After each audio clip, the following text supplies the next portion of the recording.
ಎಲ್ಲರಿಗೂ ನಮಸ್ಕಾರ. ಲಾಸ್ಟ್ ವಿಡಿಯೋದಲ್ಲಿ ನಾವು ಹೇಗೆ ನಮ್ಮ ಮಂತ್ಲಿ ಇನ್ಕಮ್ನ ಸಿಸ್ಟಮೆಟಿಕ್ ಆಗಿ ಬಳಸಬೇಕು ಅಂತ ನೋಡಿದ್ವಿ. ಆದರೆ ಈ ವಿಡಿಯೋದಲ್ಲಿ ಜಸ್ಟ್ 4K ಅಂದರೆ 4,000 ಪರ್ ಮಂತ್ ಇನ್ವೆಸ್ಟ್ ಮಾಡಿ 1 ಕೋಟಿ ಹೇಗೆ ಮಾಡೋದು ಅಂತ ನೋಡೋಣ. ಪವರ್ ಆಫ್ SIP ಅಂದರೆ ಸಿಸ್ಟಮೆಟಿಕ್ ಇನ್ವೆಸ್ಟ್ಮೆಂಟ್ ಪ್ಲ್ಯಾನ್. ಈ ಪವರ್ಫುಲ್ ಟೂಲ್ನ ಯೂಸ್ ಮಾಡಿಕೊಂಡು ನಾವು ಹೇಗೆ ಇನ್ವೆಸ್ಟ್ಮೆಂಟ್ ಮಾಡಬೇಕು ಅಂತ ನೋಡೋಣ. ಸೊ ಫಾರ್ ಎಕ್ಸಾಂಪಲ್, ನಮ್ಮ ಮಂತ್ಲಿ ಸ್ಯಾಲ್ರಿ 20K ಅಂದರೆ 20,000 ಇದೆ ಅಂದ್ಕೊಳ್ಳೋಣ. ಯಾಕೆ ನಾನು ಲಾಸ್ಟ್ ವಿಡಿಯೋದಲ್ಲೂ ಮತ್ತು ಈ ವಿಡಿಯೋದಲ್ಲೂ 20,000 ಇಟ್ಕೊತಿದ್ದೀನಿ ಎಕ್ಸಾಂಪಲ್ ಅಂತಂದರೆ, ಈಗಿನ ಮಟ್ಟ ಇಂಡಿಯಾದಲ್ಲಿ ಈಗೂ ಕೂಡ 70-80% ಜನಗಳ ಸ್ಯಾಲ್ರಿ 20,000ದಿಂದ 25,000 ಮಾತ್ರ ಇದೆ. ಹಾಗಾಗಿ ನಾನು ಎವರೇಜ್ ಸ್ಯಾಲ್ರಿ 20,000 ಅಂತ ಹೇಳ್ತಿದ್ದೀನಿ.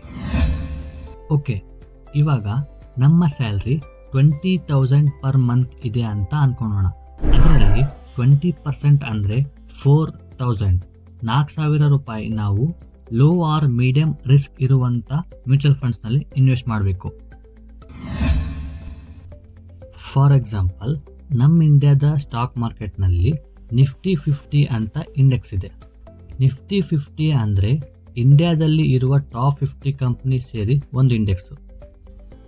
ಇದರಲ್ಲಿ ಟಾಪ್ 50 ಕಂಪ್ನೀಸ್ ಯಾವುವು ಅಂತ ಎಕ್ಸಾಂಪಲ್ ನೋಡೋದಾದರೆ, ರಿಲಯನ್ಸ್ ಇಂಡಸ್ಟ್ರೀಸ್ ಆಗಿರ್ಬೋದು, ಟಾಟಾ ಕನ್ಸಲ್ಟೆನ್ಸಿ ಸರ್ವಿಸಸ್ ಆಗಿರ್ಬೋದು, HDFC ಬ್ಯಾಂಕ್ ಆಗಿರ್ಬೋದು, ಏರ್ಟೆಲ್ ಆಗಿರ್ಬೋದು, R example ICICI bank, Infosys, SBI. ಹೀಗೆ ಟಾಪ್ 50 ಕಂಪ್ನಿ ಸೇರಿ ಒಂದು ಇಂಡೆಕ್ಸ್ ಇರುತ್ತೆ. ಇದು ನಮ್ಮ ಇಂಡಿಯಾದ ಸೇಫೆಸ್ಟ್ ಹಾಗೂ ಲೋ ರಿಸ್ಕ್ ಇರುವಂಥ ಸ್ಟಾಕ್ ಮಾರ್ಕೆಟ್ ಇನ್ವೆಸ್ಟ್ಮೆಂಟ್. ಈಗ ನಾವು ಗ್ರೋ ಆ್ಯಪ್ನ ಓಪನ್ ಮಾಡೋಣ. ನೀವು ಯಾವುದಾದ್ರೂ ಬ್ರೋಕರ್ನ ಚೂಸ್ ಮಾಡ್ಬೋದು. ಈಗ ಟಾಪ್ ಲೆಫ್ಟ್ ಕಾರ್ನರ್ನಲ್ಲಿ ನಿಫ್ಟಿ 50 ಇಂಡೆಕ್ಸ್ ಇದೆ. ಅದನ್ನು ಕ್ಲಿಕ್ ಮಾಡಿ ಸ್ಕ್ರೋಲ್ ಡೌನ್ ಮಾಡಿದರೆ ಟಾಪ್ ಮ್ಯೂಚುವಲ್ ಫಂಡ್ಸ್ ಅಂತ ಇದೆ. ಅದನ್ನು ಸೆಲೆಕ್ಟ್ ಮಾಡಿ SBI ನಿಫ್ಟಿ 50ನ ಓಪನ್ ಮಾಡಿ. ಈಗ ನಾವು ನೋಡ್ಬೋದು ಆಲ್ ಟೈಮ್ ಅಂತ ಕ್ಲಿಕ್ ಮಾಡಿ ನೋಡಿದರೆ ಲಾಸ್ಟ್ 10 to 11 ಇಯರ್ಸಲ್ಲಿ ನಿಫ್ಟಿ 50 ಆ್ಯಾವ್ರೇಜ್ ಆಗಿ 14% ರಿಟರ್ನ್ಸ್ನ ಪರ್ ಇಯರ್ ಕೊಟ್ಟಿದೆ. ಓಕೆ, ಈಗ ನಾವು 4,000 ಪರ್ ಮಂತ್ನ ಇನ್ವೆಸ್ಟ್ಮೆಂಟ್ ಮಾಡಿ ಹೇಗೆ 1 ಕೋಟಿ ರೀಚ್ ಆಗೋರು ಅಂತ ನೋಡೋಣ. ಗೂಗಲ್ನಲ್ಲಿ SIP calculator with step up ಅಂತ ಟೈಪ್ ಮಾಡಬೇಕು. ಈಗ ನಿಮ್ಮ ಮೈಂಡ್ನಲ್ಲಿ ಒಂದು ಡೌಟ್ ಬಂದಿರುತ್ತೆ, ಈ ಸ್ಟೆಪ್ ಅಪ್ ಅಂದರೆ ಏನು ಅಂತ. ಸ್ಟೆಪ್ ಅಪ್ ಅಂದರೆ ಫಾರ್ ಎಕ್ಸಾಂಪಲ್, ಈ ಮಂತಿಂದ ನಾವು 4,000 ಪರ್ ಮಂತ್ ಇನ್ವೆಸ್ಟ್ ಮಾಡಬೇಕು ಅಂತ ಸ್ಟಾರ್ಟ್ ಮಾಡ್ತೀವಿ. ಬಟ್ ನೆಕ್ಸ್ಟ್ ಇಯರ್ ಕೂಡ ನಾವು 4,000 ರೂಪಾಯಿನೇ ಇನ್ವೆಸ್ಟ್ ಮಾಡಬಾರ್ದು. ಯಾಕಂದರೆ ಎವ್ರಿ ಇಯರ್ ನಮ್ಮ ದೇಶದಲ್ಲಿ 6 to 7% ಇನ್ಫ್ಲೇಷನ್ ಇರುತ್ತೆ. ಅಂದರೆ ಪ್ರತಿ ವರ್ಷ ನಮ್ಮ ದೇಶದಲ್ಲಿ ಎಲ್ಲ ವಸ್ತುಗಳ ಬೆಲೆ ಜಾಸ್ತಿ ಆಗ್ತಿರುತ್ತೆ. ಹಾಗಾಗಿ ನೆಕ್ಸ್ಟ್ 20 ಇಯರ್ಸ್ನಲ್ಲಿ ನಮ್ಮ 1 ಲಕ್ಷ ವ್ಯಾಲ್ಯೂ ಅರೌಂಡ್ 30,000 ರೂಪಾಯಿ ಆಗಿರುತ್ತೆ.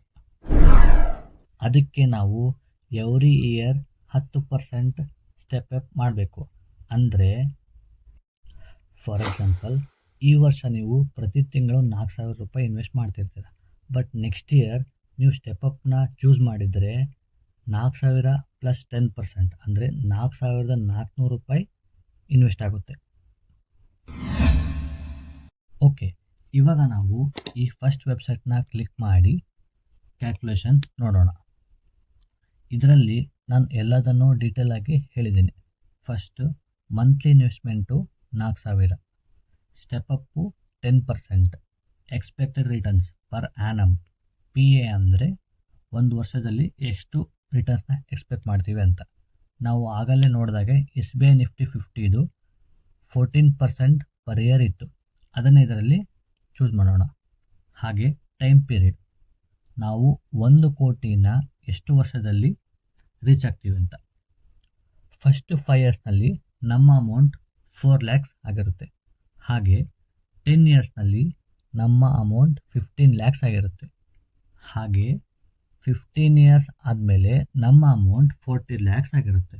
ಎಟ್ ದ ಎಂಡ್ ಆಫ್ 20 ಇಯರ್ಸ್ನಲ್ಲಿ ನಮ್ಮ ಅಮೌಂಟ್ 1 CR ಅಂದರೆ 1 ಕೋಟಿಗೆ ರೀಚ್ ಆಗಿರುತ್ತೆ.